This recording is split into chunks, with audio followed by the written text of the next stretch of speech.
जय हिंद, वंदे मातरम, हर हर महादेव। मैं कृष्णा त्यागी आपके सामने एक बार फिर से लाइव। आज हमारे साथ हमारे छोटे भाई विकास त्यागी जी हैं। जय श्री राम सभी को। भाई हमारे साथ गौरव त्यागी, आप भी जय श्री राम कीजिए। जय श्री राम। और आज का विषय है साथियों, जो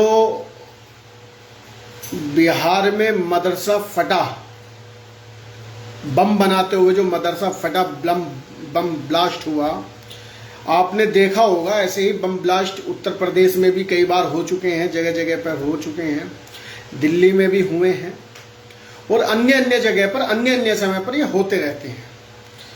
तो ये बिल्कुल भी हल्के लेने वाली बात नहीं है। पहली बात तो ये हल्के में नहीं ले सकते हम इस बात को कि जहां भी देखो मदरसे में ही बम क्यों फटते हैं, है ना।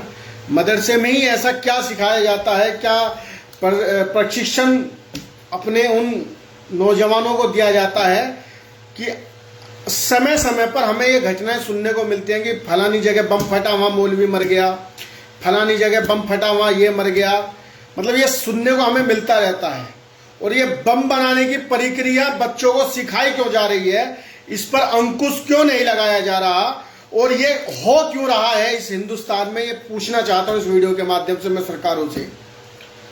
और मैं केंद्र सरकार से और राज्यों की सभी सरकारों से एक निवेदन करना चाहूंगा। खासकर अपने उत्तर प्रदेश के योगी आदित्यनाथ जी से मैं रिक्वेस्ट करना चाहूंगा, इस लाइव के माध्यम से प्रशासन से कहना चाहूंगा कि जितने भी उत्तर प्रदेश के अंदर मदरसे हैं, उन मदरसों की इस समय जांच करनी चाहिए। जैसे बिहार में अभी सुनने को मिला कि भाई एक मौलवी मारा गया बम फटने से और कई लोग घायल हो गए, और वो बम की तीव्रता इतनी थी कि आसपास के जो लोग थे, आसपास के जो घर थे, उनमें भी एक इतना बड़ा मतलब कंपन पैदा हुआ कि वो लोग भी घबरा गए, वो लोग भी घर छोड़ छोड़ के भागने लगे। ऐसा हमें देखने को मिला। अभी जो हाल ही में घटना हुई है 3 दिन पहले, जो बिहार में बम फटा है, मदरसे के अंदर बम फटा है। तो ये मैं पूछना चाहता हूं, मदरसे में ऐसी कौन सी शिक्षा दी जाती है बालकों को कि वहां बम प्रक्रिया सिखाई जाती है क्या, वो बम बनाने की फैक्ट्री चलाई जाती है क्या? इन मदरसों की जांच क्यों नहीं हो रही? लगातार इस तरीके के मामले पूरे हिंदुस्तान से आ रहे हैं, जिसके बावजूद भी अभी तक हिंदुस्तान में कोई भी नेता, कोई भी मीडिया इस चीज को नहीं दिखाना चाहती। ऐसा क्यों है कि हर बार इस चीज को दबाने की कोशिश की जाती है? अभी आपने देखा होगा जो बिहार में बम फटा, उसका कहीं जिक्र नहीं है, राष्ट्रीय मीडिया में कहीं दिखाया नहीं गया, उस पर सवालिया निशान नहीं उठाए गए। अगर हालांकि किसी मंदिर में कट्टा भी पाया जाता, अगर किसी मंदिर में केवल एक कट्टा भी पाया जाता, एक गोली भी पाई जाती है, तो पूरे मंदिर की जांच के लिए प्रशासन बैठ जाता है, जांच बैठ जाती है। पर हमें इसके उलट देखने को मिलता है कि मदरसे के अंदर बम फट जाता है, लोग मारे जाते हैं, लोग घायल हो जाते हैं। और यहां तक कि केवल यही नहीं कि 2-4 लोग, पूरा का पूरा वो क्षेत्र कंपन से दहल उठता है। उसके बावजूद भी अभी तक किसी मदरसे की जांच के आदेश नहीं बैठते, किसी मौलवी से पूछा नहीं जाता, किसी पर जांच बैठाई नहीं जाती, किसी की गिरफ्तारी नहीं होती। ऐसा क्यों मुझे बार बार देखने को मिलता है? लोग कहते हैं कि हम सुतली बम बनाते हैं। अरे सुतली बम में इतना बड़ा विस्फोट कैसे हो जाता है कि पूरा का पूरा मदरसा उड़ जाए? अरे केवल मदरसा ही नहीं उड़ता, आसपास के जो घर बने होते हैं वो भी उड़ जाए। ऐसा कितना बारूद इकट्ठा कर रखा है इन लोगों ने, और उस बारूद का करना क्या चाहते हैं? क्या पाकिस्तान में बम गिराना चाहते हैं क्या ये लोग? बोला ना बम बनाने के लिए बनाए जा रहे हैं, वो बच्चों को अब्दुल कलाम बनाने वाली टेक्निक पैदा कर रहे हैं मदरसे के अंदर। वो बनाना क्या चाहते हैं, मैं पूछना चाहता हूं। शेयर करते, 128 भाई देखने, शेयर करते चले सभी भाई, जितने भाई हैं सबसे पहले शेयर करते चले मेरे भाई। बिल्कुल विकास सिंह जी, मैं वही घटना बता रहा हूं जो आपने लिखी है। बिहार के बंका में जो मदरसा फटा है, मैं उसी के बारे में जिक्र कर रहा हूं। और ये जिक्र करना केवल बिहार की बात नहीं है, अभी उससे पहले मेरठ में भी देखा गया है कि मेरठ के अंदर, उत्तर प्रदेश के मेरठ राज्य में भी ऐसी घटना घटी है कि मदरसा फट गया। ऐसा क्यों हो रहा है भाई? बार बार क्यों मदरसे ही फटने हैं? बार बार इन्हीं लोगों का हाथ क्यों देखने को मिलता है? उसके बावजूद भी जांच क्यों नहीं बैठ पाती? मैं पूछना चाहता हूं सरकार से कि किस अनहोनी होने का इंतजार हमारी सरकारें कर रही हैं? क्या ये लोग जगह जगह बम फटवाना चाहते हैं, जैसे अभी दिल्ली दंगों में देखने को मिला कि ये लोगों ने तेजाब इकट्ठा कर रखा था, बम बना रखे, देसी बम बना रखे थे? ऐसे लोगों पर कार्रवाई अभी तक क्यों नहीं होती? और ऐसे लोगों के खिलाफ लोग बोलना क्यों नहीं चाहते? लोग डरते क्यों हैं? राष्ट्रीय मीडिया डरती क्यों है? राष्ट्रीय नेता डरते क्यों हैं? मैं पूछना चाहता हूं अपने नेताओं से भी सवाल क्यों नहीं उठा पाते कि भाई ऐसे लोगों पर जांचें क्यों नहीं बैठ पाती? मेरा हिंदू समाज कहां सोया हुआ है?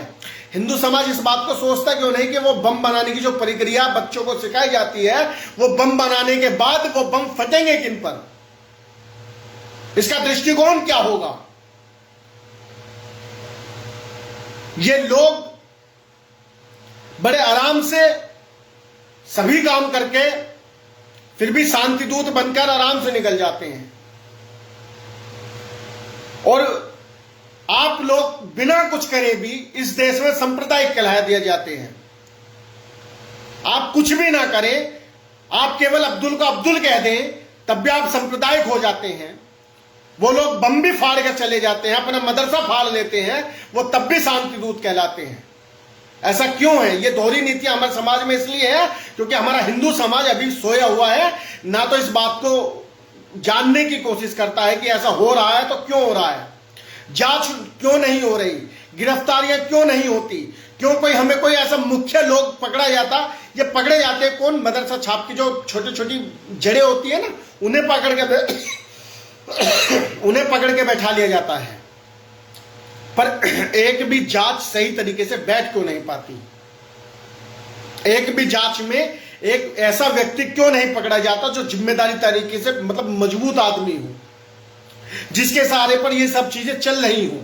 ऐसा तो है नहीं कि किसी मौलवी की इतनी औकात है कि अपने आप ही सारी चीजें करने लगे। किसी का हाथ होगा पीछे, किसी का तो सपोर्ट होगी उसके पीछे, पर कोई जांच, मुझे तो लगती है कि जांच हिंदुस्तान के अंदर के समय में बैठ पाई हो, कोई जांच हो पाई हो इस हिंदुस्तान के अंदर? अगर एक पानी पीने का जो नाटक करता है, संतों की हत्या करने जाता है, बालक पिटाई मातम मच जाता है, और भाई अगर बम फट जाता है तो सब लोग चुप हो जाते हैं। उसका कारण वो है, इसलिए सबसे बड़ा कारण ये है मेरे साथियों कि वो नेगेटिव सेट करते हैं। आप लोग केवल बैठे रहते हैं, आप लोग शेयर नहीं कर पाते, आप लोग सवाल ही कर पाते, आप लोग पूछना नहीं चाहते। और ये मैं झूठ नहीं कह रहा, जिसे झूठ लग रही है वो गूगल पर इस बात का सर्च मारिए कि अब तक देश के अंदर कितने मदरसों में बम फट चुका है, खबर आई, आप आ जाइए, पूरे देश में कितने बम फट चुके हैं। ये कहते हैं मैं सुतली बम बना रहा हूं, तुम्हें आवश्यकता क्या है सुतली बम बनाने की? एक तरफ जब आप कहते हो कि दिवाली पर बम मत फोड़ो, दिवाली पर प्रदूषण मत करो, तो तुम्हें बम बनाने की, सुतली बम बनाने की भी आवश्यकता क्या है भाई? जब तुम्हें हिंदू के रीति रिवाजों से, हिंदू की परंपराओं से, हिंदू के संस्कारों से इतनी आपत्ति है, आप हर बार ये नेगेटिव चलाते हैं कि भाई दिवाली पर बम मत फोड़ो, दिवाली पर प्रदूषण मत करो, ये मत करो, वो मत करो, और एक तरफ कहते हो कि हम सुतली बम बना रहे हैं। उस सुतली बम की आवश्यकता क्या है फिर? ये सवाल पूछना चाहिए ना साथियों, ये सवाल पूछा क्यों नहीं जाता कि जब बम बनाना ही, जब तुम्हें लगता है कि बम फटने नहीं चाहिए तो बनाते क्यों फिर तुम उसे? ये मैं आपको बता रहा हूं, ये हमारे लिए ही तैयार किए जा रहे हैं। दिल्ली दंगों में भी देखने को मिला कितने बम मिले देखने को, कितनी तेजाबों के, मतलब पेट्रोल बम भी मिले हैं देखने को, पेट्रोल बम। और कितनी जगह ऐसे बम फटकर कई दिन मदरसे फटते हैं, तब हमें पता लगता है भाई इतने मदरसे में बच्चों इतने बड़े बड़े कांड हो रहे हैं।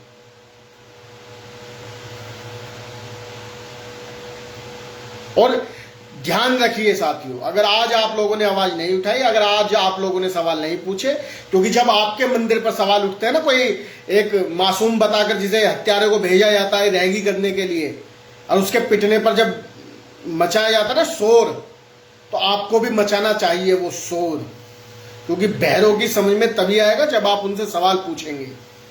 बहरों की समझ में जब ही आएगा जब आप उनके रैपट मारेंगे कान के नीचे और पूछेंगे सवाल। ये ऐसे नहीं बताएंगे ये लोग। वीर सिन्हा कह रहा है कि मदरसे में क्या पढ़ाते, भाई तू जाता होगा मदरसे में, हम तो गए नहीं है।